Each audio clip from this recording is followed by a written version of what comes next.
안녕하세요. 서치미입니다. 네, 24년 새해가 밝았습니다. 제 유튜브 영상을 봐주시는 분들께 감사드리며 새해 복 많이 받으시기 바랍니다. 올해 첫 번째 KB 시세가 발표되었습니다. 새해인 만큼 현재 시세 변화를 통해 시장 상황을 짚어보고자 합니다. 말씀드리지만 저는 시중의 전문가처럼 시장을 전망하고 예측하는 능력은 없습니다.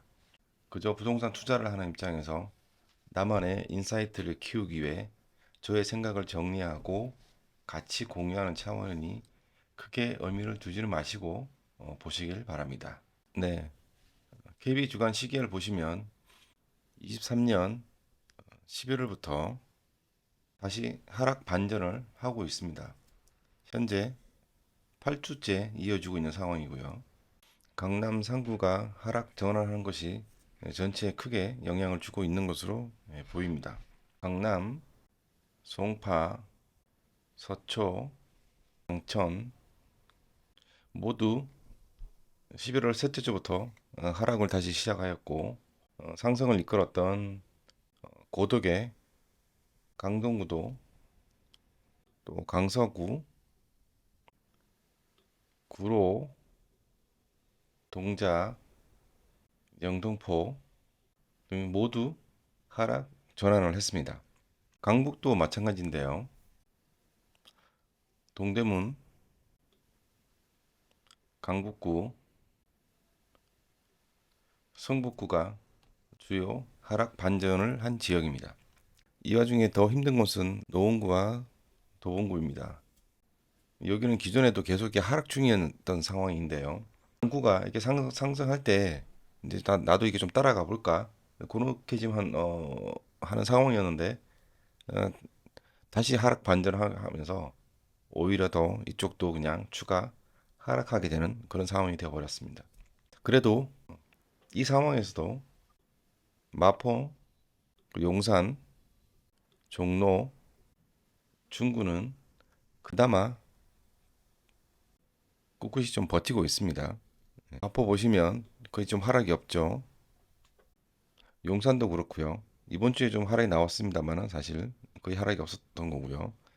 종로, 종로나 중구도 마찬가지입니다. 거의 하락 없이 좀 버텨내고 있는 그런 지역입니다. 그래서 이 지역들이 향후에 더 버텨낼 것인가 아니면 하락에 동참할 것인가 조금은 향후 미래가 기추가 주목이 됩니다. 다음은 경기도도 볼게요. 경기도는 수원, 성남, 고양, 안양, 광명, 평택, 의왕, 오산, 파주, 김포가 상승하다가 하락 반전을 해버린 지역입니다. 원래부터 하락이었던 수원, 장안구, 안산, 상록구, 구리, 남양주, 군포, 이천, 동두천, 광주는 추가 하락을 맞고 있는 상황이고요. 그러나 그 가운데서 수원 팔달과 영통구, 고양시에는 덕양구, 과천, 하남, 화성은 그래도 아직 좀 버텨내고 있습니다. 특히 용인의 처인구하고 수지구 보시면 여기는 반대로 오히려 계속 상승하고 있어요. 오히려 상승을 이끌어 내줘서 이 시국에서 유일하게 좀 경기도 내에서 버팀목을 해주고 있는 지역으로 볼 수 있습니다. 네, 인천 보시면 인천도 마찬가지 상황이긴 하고요. 서구만 유일하게 현재 하락하지 않고 버티거나 오히려 상승을 지금 현재 보여주고 있는 그런 상황입니다.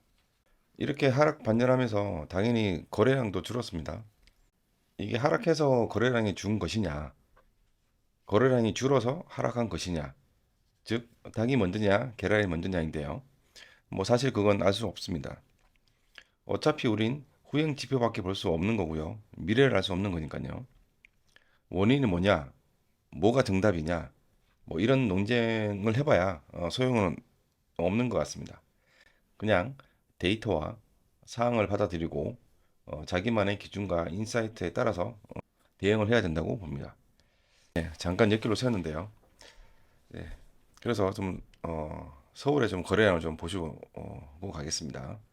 서울의 거래량을 보면 23년 8월에 한 3,700건대로 거래의 정점을 찍었습니다. 그 뒤로 지금 현재 매월 이렇게 지금 감소를 하고 있는 상황인데요. 특히 10월 달에는 전달 9월 달 대비 한 32%, 32%나 감소를 했고요.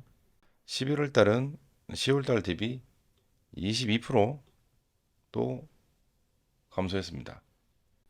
11월 달 기준으로 8월 대비하면 거의 한 53%, 53% 정도, 즉 절반 이상이 거래가 급감했습니다. 그냥 지금 시장은 사람들이 거래를 할 마음이 없는 상태다. 이렇게 보시면 되겠습니다. 그럼 이렇게 거래가 꽁꽁 얼어붙었는데요.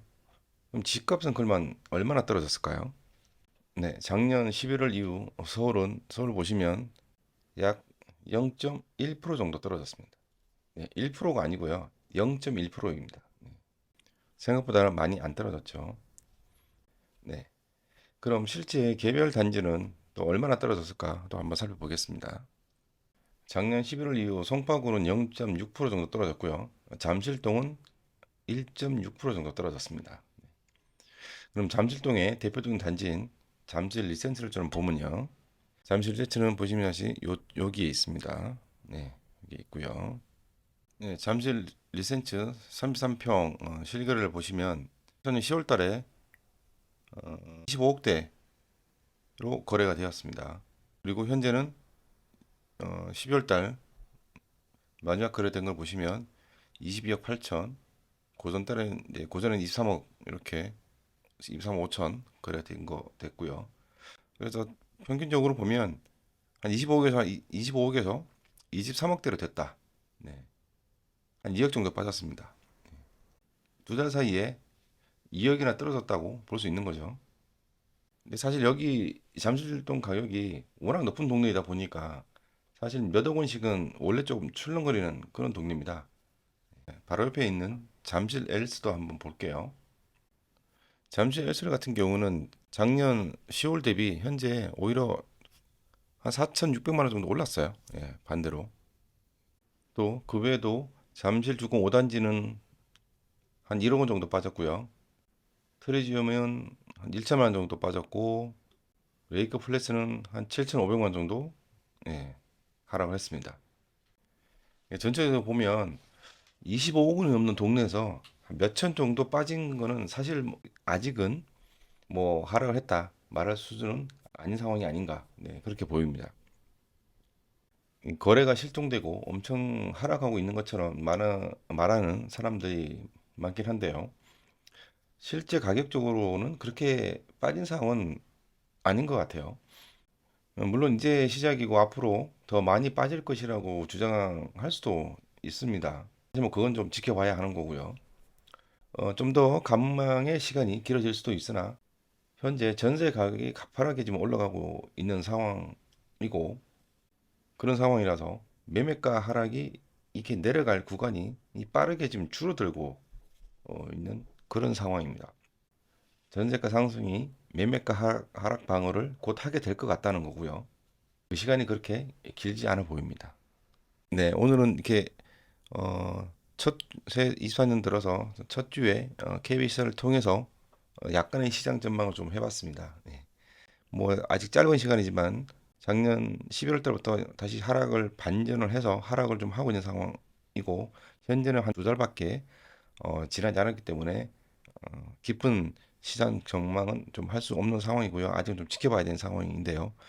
뭐 전체적으로 보면 현재 주요 포인트는 전세 가격 상승이 계속 현재 가파르게 이루어지고 있기 때문에 하락이 지난 작년처럼 뭐 20%, 30% 이렇게 떨어지는 그런 상황은 되지는 않을 것 같고 약간의 하락은 있을 수 있습니다만 전세가 상승을 위해서 곧 하락에 대한 방어가 이루어질 것 같다. 이렇게 좀 보여집니다. 네, 오늘은 이렇게 짧게 좀 시장 전망을 하는 것으로 해봤습니다. 네, 감사합니다.